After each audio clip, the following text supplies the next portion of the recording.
stealthy streets of Venice. Amidst the murmurs of merchants and the scent of brine, a man plotted a journey that would reshape the world.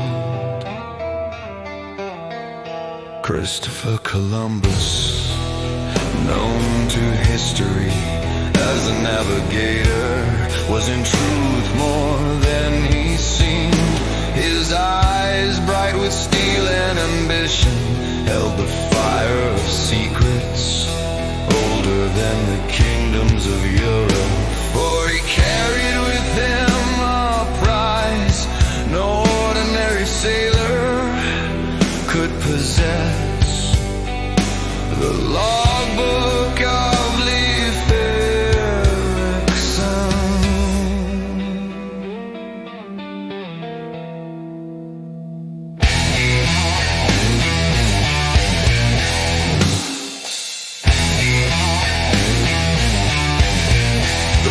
bound in weathered leather, etched with runes and cryptic diagrams. Its pages filled with directions to lands unknown. How Columbus had obtained it was a story whispered in the shadowed chambers of the Freemasons. The Brotherhood, long a secret custodian of ancient wisdom, traced their roots to the freed Azatru, who had survived the iron grip of the Knights Templar. The Templars had enslaved many, subjugating not only bodies but beliefs, attempting to erase the old gods and the old ways. But the Azatru survived, passing their knowledge in hidden lodges, in silent oaths and encoded maps that no king or pope could decipher.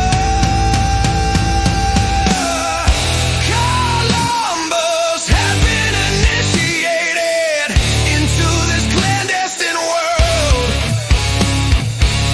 marked by the compass and the star, bound to secrecy and knowledge alike.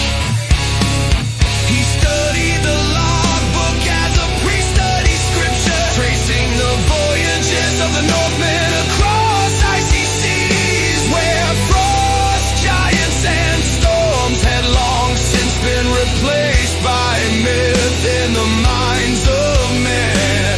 The land leaf had touched the shores unknown to the southern kingdoms, were there on the pages marked in ink and runes, guiding Columbus as though the hands of history itself had reached across centuries.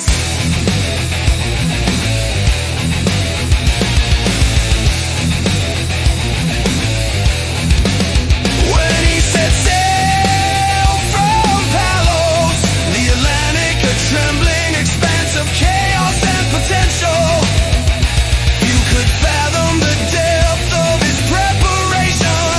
He did not navigate blindly, nor rely solely on divine providence. His path was a continuum of hidden knowledge, a legacy of those who had survived persecution and carried the truth forward in secret. Every star above, every current and wind had been noted before, centuries ago, and now guided his hand.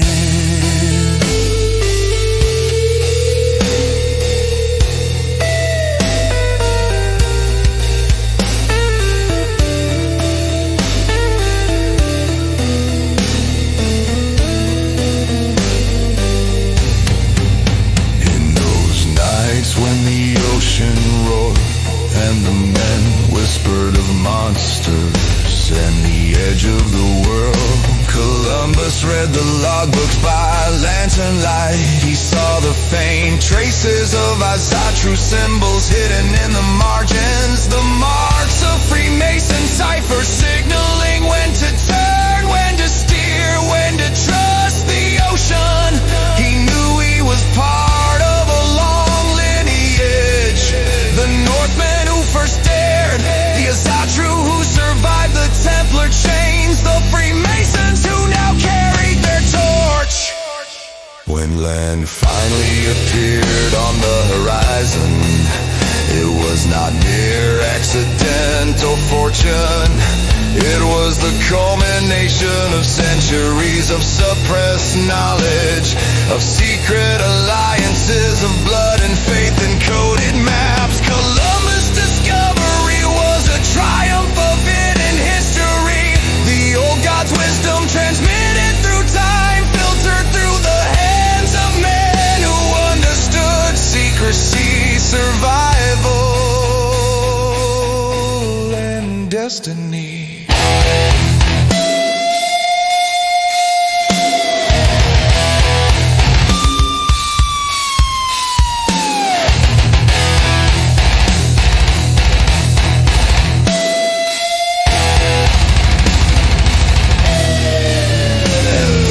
History would record him as the lone explorer, bearing flags and titles. The truth remained in shadow. The lands he claimed were already charted in secret. The compass he held had been guided by the hands of the past. Every stone, every forest, every river whispered a story known only to the logbook and those who had protected it. Freemasonry, born of the free to sound true and forged in the crucible of Templar oppression, had ensured that the North's secrets endured, and that Columbus, knowingly or unknowingly, became their herald to the world.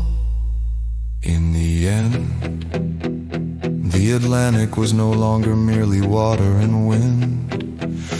It was memory, it was legacy, it was a path traced across time. And Columbus, the man of ambition and cunning, walked it not alone, but in the footsteps of ghosts, guided by the hidden compass that history would never fully acknowledge.